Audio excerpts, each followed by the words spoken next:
Krishna Hare Hare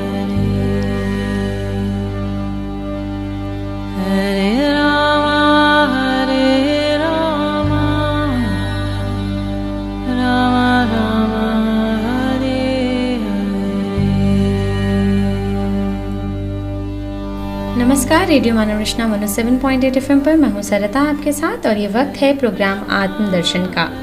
और इस programme में हमेशा की तरह हमारे साथ मौजूद हैं राग लेखा दासी जी, चरणाश्रित योगाचार्य श्री श्रीमद् भक्ति वेदांत नारायण गोस्वामी जी की शिष्या। मैम, आपका बहुत बहुत स्वागत है हमारे स्टूडियो में। हरे कृष्ण। जैसा कि आप सब जानते हैं कि अपने पिछले कई एपिसोड से हम बात कर रहे हैं श्री श्री बृहद भागवतामृतम के बारे में, जिसमें भागवतम के 18,000 श्लोकों का सार है। और इसमें परीक्षित महाराज जी अपने माता उत्तरा देवी जी को बहुत सारे उपाख्यानों और प्रसंगों के माध्यम से सुना रहे हैं वो कहानी, जहाँ पर नारद मुनि जी जो हैं भ्रमण यात्रा पर निकले हैं श्री कृष्ण के सर्वश्रेष्ठ कृपा पात्र को ढूंढने की। और अब जिस कड़ी में हम पिछले एपिसोड में आपसे बात कर रहे थे वो थी द्वारका नगरी की, जहाँ पर एक नव वृंदावन का निर्माण किया गया और वहाँ पर श्री कृष्ण को मूर्छित अवस्था से बाहर निकालने के लिए ग्वाल बाल रूप उनको दिया गया और वो गोचारण के लिए निकल पड़े हैं। और राधिका जी से मुलाकात के बाद ये सोचकर कि वो उनसे रोष उत्पन्न कर चुकी हैं, उनसे अपना मान दिखा रही हैं। इसी कड़ी में आगे बढ़ते हैं और जानते हैं कि क्या हुआ कि श्री कृष्ण तो अब निकल चुके हैं गोचारण के लिए और वहाँ पर उन्होंने यमुना नदी समझकर वहाँ के समुद्र को प्रणाम किया है और अपने सभी सखाओं को आमंत्रित कर रहे हैं उनके साथ कोलाहल करने के लिए, खेलने के लिए। जानते हैं इस कड़ी में राग लेखा दासी जी से कि अब आगे क्या होता है। जी, श्री कृष्ण ने जब समुद्र को देखा तो वो उनको यमुना जी समझ के प्रणाम कर रहे हैं और वो चारों तरफ निरीक्षण करने लगे। और समुद्र तट पे उन्होंने सुरम्य वन देखा और द्वारकापुरी को फिर उन्होंने देखा और उन्होंने लगा, अरे ये क्या ब्रजभूमि में समुद्र कहाँ से आ गया। अच्छा, उनको ये आवेश आ गया। तो बोलने लगे ये तो ब्रजभूमि नहीं है, मैं कहाँ पर हूँ। अच्छा, वो थोड़ी उस अवस्था में आ गए। जी, तो उनको बोले ये सचमुच क्या द्वारकापुरी है, फिर मैं नंदन कैसे हुआ।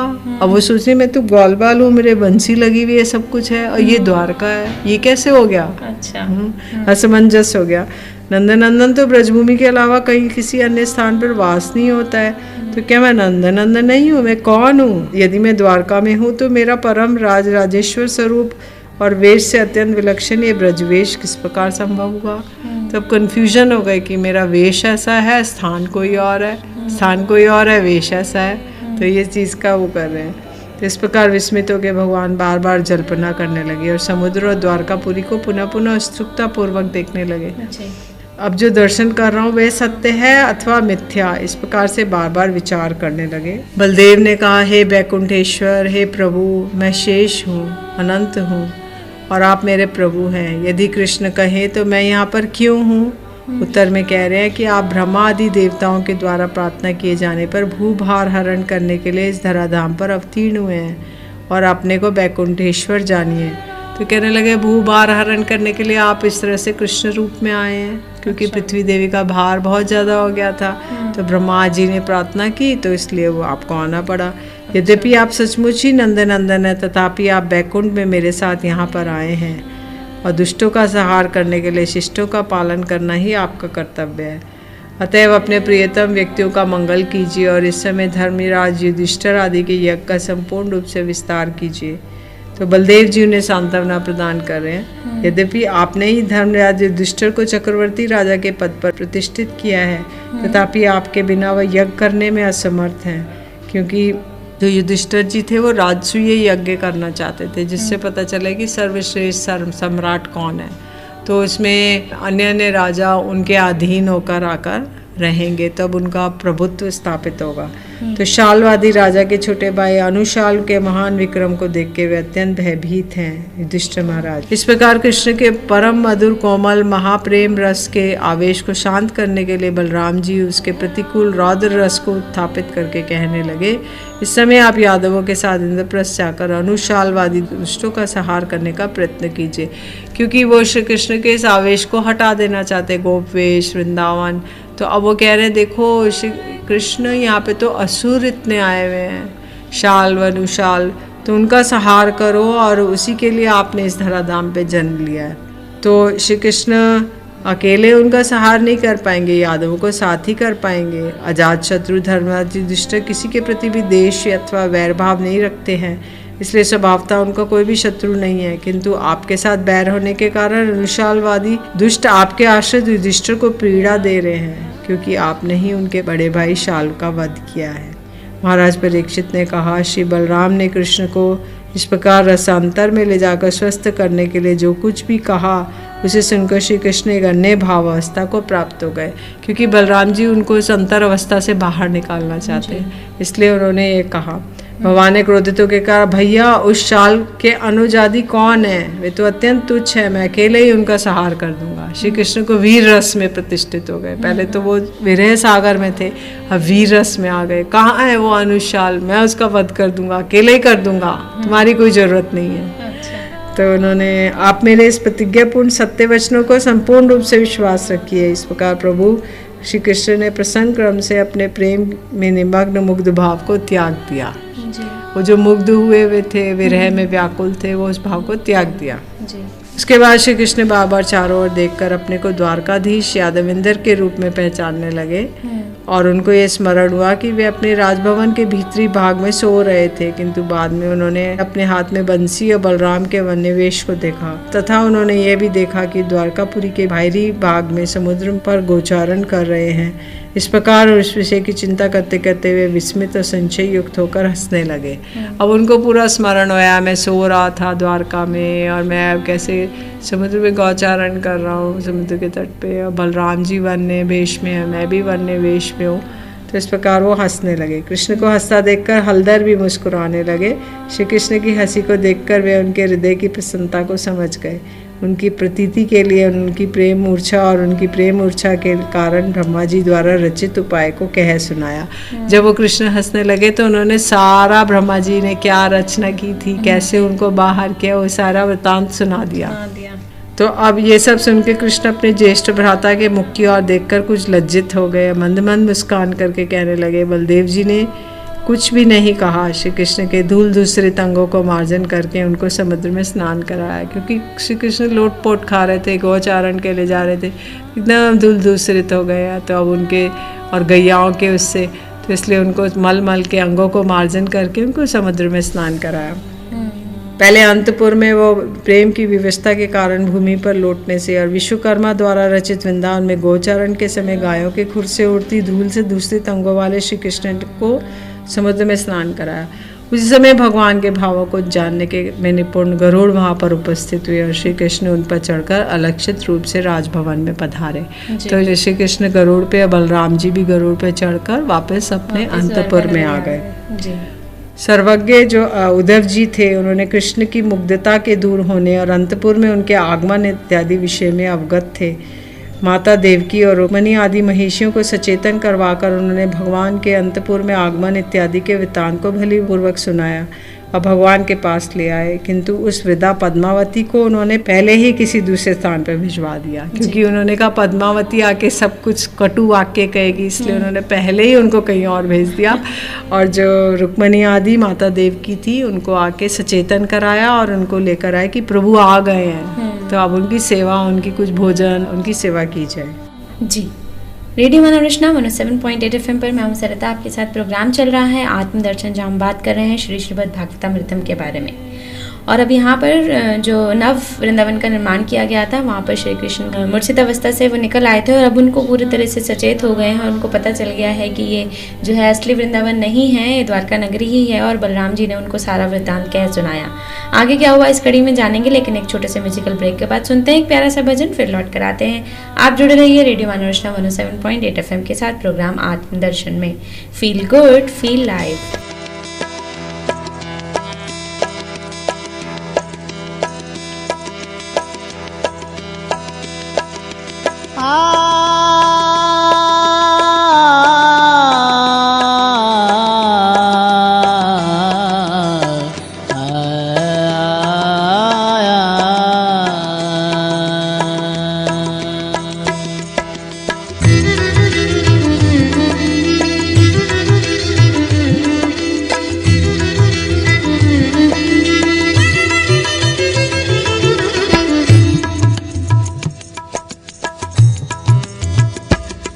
अनुपम माधुरी जोड़ी हमारे श्यामो श्यामा की रसीली रस भरी अखिया हमारे श्यामो श्यामा के अनुपम माधुरी जोड़ी हमारे श्यामो श्यामा की।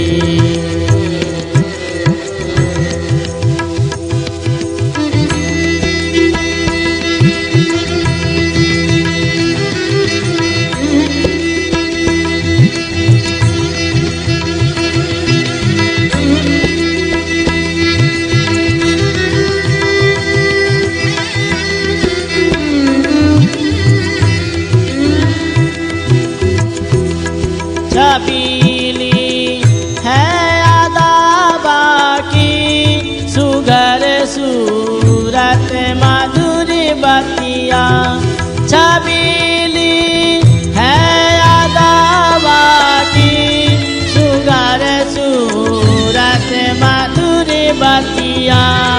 लटक गर्दन की मन बसिया हमारे श्यामो श्यामा की अनुपम माधुरी जोड़ी हमारे श्यामो श्यामा की अनुपम माधुरी जोड़ी हमारे श्यामो श्यामा की।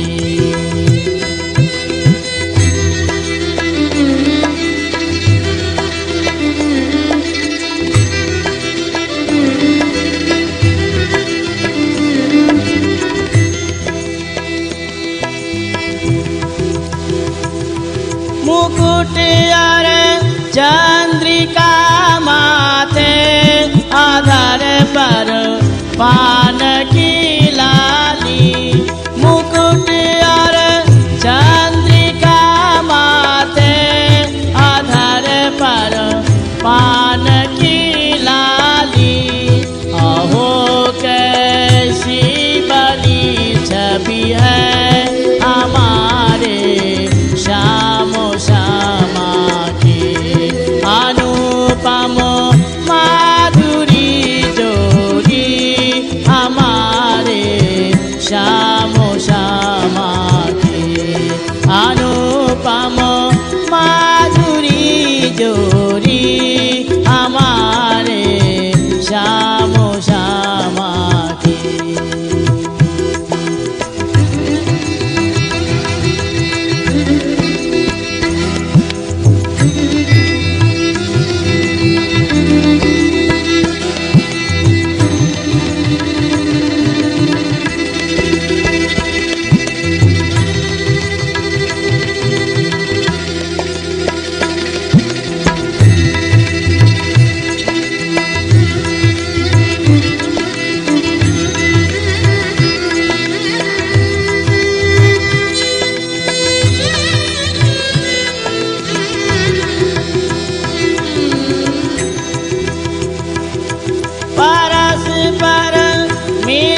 Krishna Krishna Hare Hare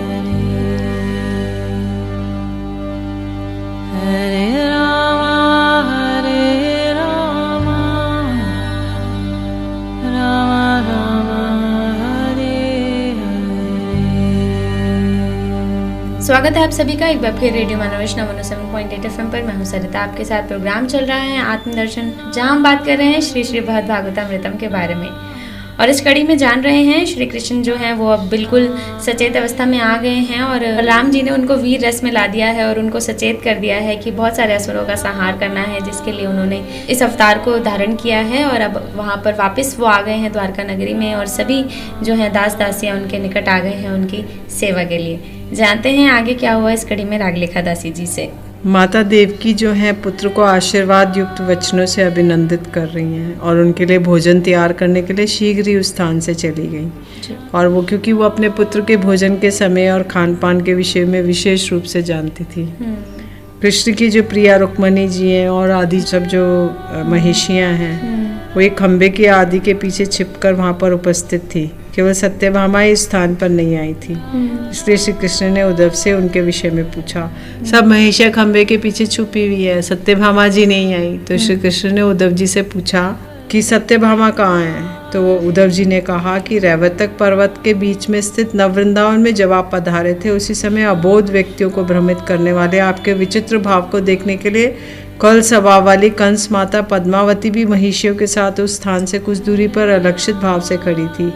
Uddhav ji बता रहे हैं कि जो पद्मावती जो कंस की माता है, दूर से उसने जब श्री कृष्ण का जो गोपाल वेश देखा, जो गोप वेश देखा, वो इतना सुंदर था कि सत्यभामा और पद्मावती कृष्ण को आलिंगन करने के लिए दौड़ी।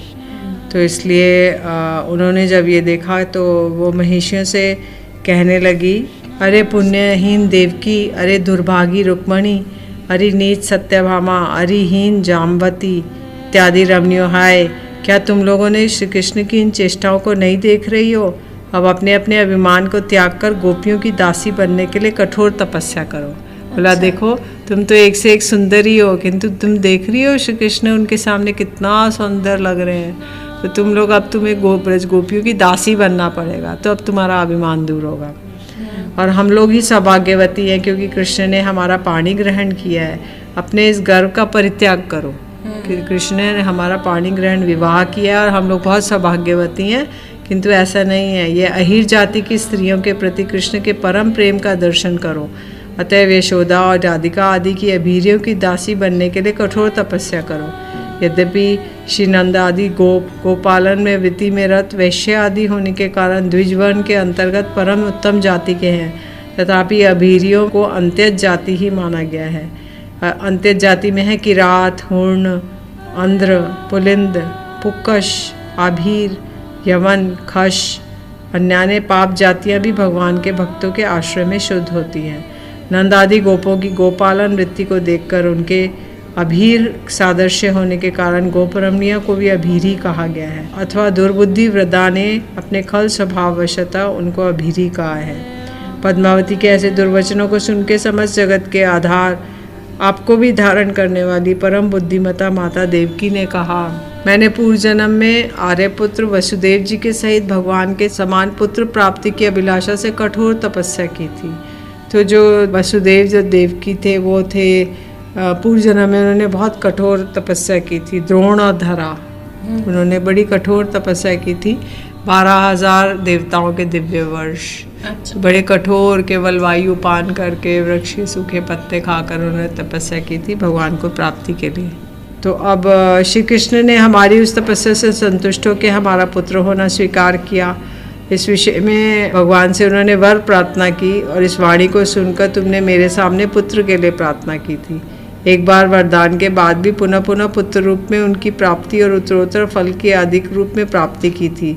नंद यशोदा ने तो पुत्र प्राप्ति के लिए प्रार्थना नहीं की थी, श्री कृष्ण के प्रति प्रेमा भक्ति के लिए ब्रह्मा जी से प्रार्थना की थी। नंद यशोदा थे वो द्रोण धरा थे, उन्होंने ब्रह्मा जी की तपस्या की और प्रार्थना की कि कृष्ण पुत्र रूप में हमें प्रेम प्राप्त हो। किंतु जो ये थे वसुदेव देवकी, इन्होंने किया कि कृष्ण हमें पुत्र रूप में प्राप्त हो। तो पुत्र रूप में प्राप्त हुए, किंतु उनकी बाल लीलाओं से वो वंचित रह गए, वात्सल्य रस से वंचित रह गए। तब दशम स्कंद में ब्रह्मा जी के प्रति नंद महाराज की प्रार्थना है, हम लोग पृथ्वी पर जन्म ग्रहण करने के बाद संपूर्ण जगत के ईश्वर श्री हरि के प्रति उस परमा भक्ति को प्राप्त करें।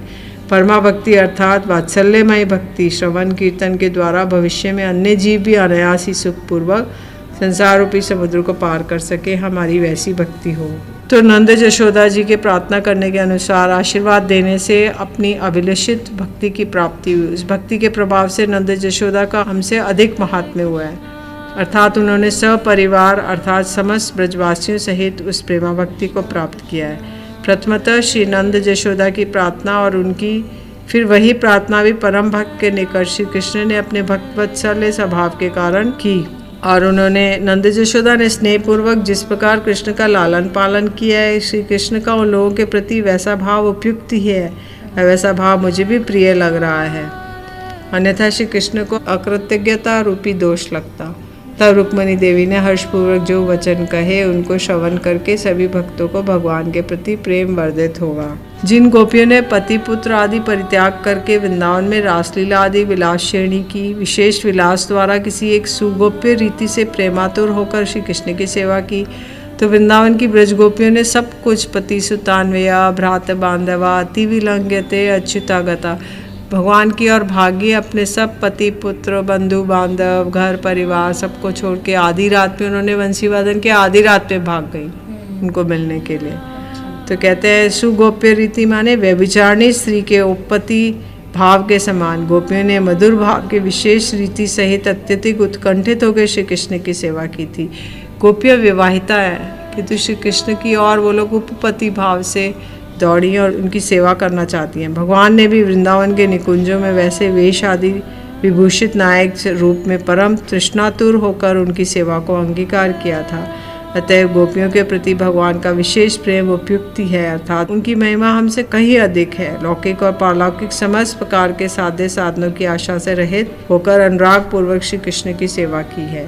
तो रुक्मणी जी कह रही है कि हम लोग तो कुछ भी नहीं है, उन्होंने तो सब कुछ परित्याग किया, हमने तो कुछ परित्याग नहीं किया। पति पुत्र हमने कोई अपना पुत्र पुत्री घर परिवार कुछ भी त्याग नहीं किया, और आधी रात को उन्होंने बुलाया तो वो लोग चले गए, हम लोग तो नहीं जा सकते हैं। और फिर इसीलिए कृष्ण ने उसके अनुरूप अपना सुंदर वेश और उनके साथ मनोहारी लीलाएं की।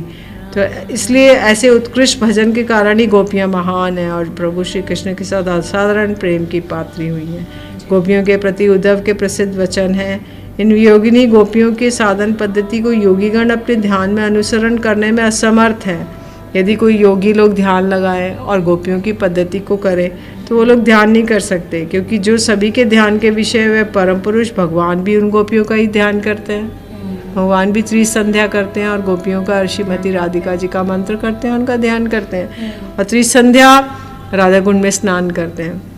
तो गोपियों ने प्रेम रूपी संपत्ति द्वारा चित्त का ऐसे एकाग्रता प्राप्त की है कि उस एकाग्रता हमें परिचर्या आदि बहुत प्रकार के उत्कृष्ट साधनों द्वारा भी प्राप्त नहीं है। हम गोपियों की भांति श्री कृष्ण को स्वच्छंद रूप से प्राप्त नहीं कर पाती, इसलिए गोपियों का श्री कृष्ण के प्रति ये प्रेम हम सबके लिए ध्यान का विषय बन गया है, किंतु हम उसे साक्षात रूप से प्राप्त करने के लिए योग्य नहीं हैं।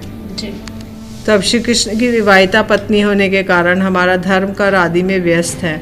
तो अब श्री कृष्ण की वो विवाहिता है, उनका ध्यान चार चीज़ों में बटा हुआ है। एक तो वो राजकाज में फंसी हैं, एक उनके अन्य सास ससुर अन्य पुत्र पुत्री है, प्रत्येक के 10-10 पुत्र एक पुत्री है, तो वो सब उन सब का लालन पालन करती हैं, और फिर उसके बाद वो एक हिस्सा देती है श्री कृष्ण को। लेकिन गोपियों ने तो सब कुछ परित्याग करके एकांतिक रूप से श्री कृष्ण का भजन किया, तो इसलिए उनकी स्मरता रति है और इनकी महिषियों की है सामंजस्य रति। तो इसलिए बोलते हैं उन्होंने समस्त प्रकार के साधनों को परित्याग किया और उनसे कृष्ण रासलीला में उनसे मिलन किया। और जब श्री कृष्ण अर्धरात्रि में गोपियों के समेत एकांत में छिपकर सांकेतिक शब्द करते थे, उन सांकेतिक शब्दों को सुनकर शैया से उठ खड़ी होती थी और सास आदि के भय वशता बिना कोई शब्द के धीरे धीरे किवाड़ खोल के वे घर के बाहर आगे श्री कृष्ण से मिलती हैं, प्रगाढ़ आलिंगन चुम्बन करती हैं, उनको सुख प्रदान करती हैं। कभी दिन में कृष्ण जमुनापुलिन के सांकेतिक निकुंजों में पहले से ही अभिसार कर कोमल पल्लव पुष्पों से शैया तैयार करके गोपियों की प्रतीक्षा करते हुए उनके आगमन के पथ की ओर देखते रहते हैं। श्री कृष्ण पुष्पों के पल्लवों से सुंदर शैया तैयार करते हैं और उनके पथ की ओर देखते रहते, मतलब श्रीमती राधिका जी के लिए। और जब कोई वृक्ष के सूखे पत्ते भी गिरते हैं तो वो सोचते हैं मेरी प्रिया जी आ गई है, किंतु और वो गोपियाँ भी जल भरने के बहाने से जाकर उनसे कृष्ण से मिलती थीं। और प्रदोष काल में वेणुनाद का संकेत मिलने पे अभिसार के लिए बार बार दौड़ पड़ती थी और उनकी वेणी बिखर जाती थी, वस्त्र स्खलित हो जाते थे, उल्टे पुल्टे आभूषणों को धारण करके विवेकपूर्वक श्री कृष्ण के निकट उपस्थित होती थी। किंतु जब रसिक शेखर श्री कृष्ण अभिता भाव प्रकाशित करते थे, जैसे कि वो कहते थे स्वागतम वो महाभागा, अरे ब्रजगोपियों तुम्हारा स्वागत है, तुम लोग कहो किस लिए आई हो। तो वो लोग सोचती थी कि पहले तो हमको वेणु वादन करके बुलाया और अब बोलते किस लिए आई हो। तो उन्होंने उनकी काम क्रीड़ा की याचना करते थे। उसके बाद में कृष्ण अभिता भाग त्याग देते थे। उनके नर्म परिहास से आनंदित हो जाती थी वे और उनके पीताम्बर को बलपूर्वक खींच कर निकुंज में ले जाती थी। गोपियाँ अनेक प्रकार से स्वच्छंद रूप से उपपत्ति रीति के अनुसार श्री कृष्ण की सेवा करती थी, किंतु हमने तो पाणी ग्रहण किया है, विवाह आदि किया है, हम लोग धर्म आदि पालन करते हैं, गृहस्थ धर्म के अनुसार उनका भजन करती हैं। गोपियों के उक्त भाव हमारे मात्सर्य का विषय नहीं है, बल्कि वैसे भाव प्रशंसनीय हैं। तो उन्होंने कहा हमें उनसे ईर्ष्या नहीं करनी चाहिए, बल्कि वो प्रशंसा ही करनी चाहिए उनके भाव की। परम उत्कृष्ट व्यक्ति के साथ निकृष्ट व्यक्ति का सापत्न्य भाव अर्थात प्रतिद्वंदी भाव उस प्रकार सर्वथा अनुचित है। और स्वामिनी के साथ दासियों का सौतभाव, वे हमारे स्वामी की प्रियाएं हैं, इसलिए हम उनके प्रेम की पराधीनता रूप महात्म्य को ही बढ़ा रही हैं। जामवंती आदि अन्य महिषियों ने रुक्मणी देवी के वचनों को साधु साधु कहकर अनुमोदन किया। केवल सत्ताजीत की जो पुत्री सत्यभामा थी, वो ब्रजवासियों के प्रति रुक्मणी के भावों को सहन न करने के कारण मानगृह में चली गई। जी, रेडियो मानव रचना 107.8 FM पर मैं हूं सरिता, आपके साथ प्रोग्राम चल रहा है आत्मदर्शन, जहाँ हम बात कर रहे हैं श्री श्री भगवद भागवतामृतम के बारे में। और इस एपिसोड में आज हमने बात की जो श्री कृष्ण थे वो सचेत अवस्था में आ गए थे और वापस द्वारका नगरी में आकर सभी उनकी सेवा के लिए दौड़ पड़े। और जहाँ पर जिस तरह से सत्यभामा जी ने देखा कि गोपियों से किस तरह से श्री कृष्ण जी मिले, जो नव वृंदावन में उन्होंने दृश्य देखा, उसे देख के वो बहुत हैरान रह गई। और अब उन्हें ये आभास हुआ है कि हमसे ज़्यादा धन्य तो वो गोपियाँ हैं जिनके प्रति श्री कृष्ण का इतना स्नेह है, और श्री कृष्ण भी उनसे उतना ही स्नेह करते हैं और गोपियाँ भी उनसे उतना ही प्यार करती हैं, जिन्होंने श्री कृष्ण के लिए अपना सब कुछ परित्याग कर दिया है। और इस तरह से वो उनकी प्रशंसा कर रही हैं। आगे जानेंगे क्या हुआ इस कड़ी में, लेकिन अपने अगले एपिसोड में। अभी के लिए मुझे दीजिए इजाज़त। रागली खदासी जी, आपका बहुत बहुत शुक्रिया मैं स्टूडियो में आने के लिए, और इतने उचित प्रसंगों के माध्यम से, कहानियों के माध्यम से आप हमें इस स्टूडियो में ही श्री कृष्ण के दर्शन करा रही हैं, इसके लिए बहुत बहुत शुक्रिया। हरे कृष्ण। अगले एपिसोड में फिर आपसे मुलाकात होगी, जारी रखेंगे इसी कड़ी को, लेकिन अभी के लिए मुझे दीजिए इजाजत और सुनते रहिए रेडियो मानव रचना 107.8 FM पर आने वाले और भी प्रोग्राम्स को। Feel good, feel live.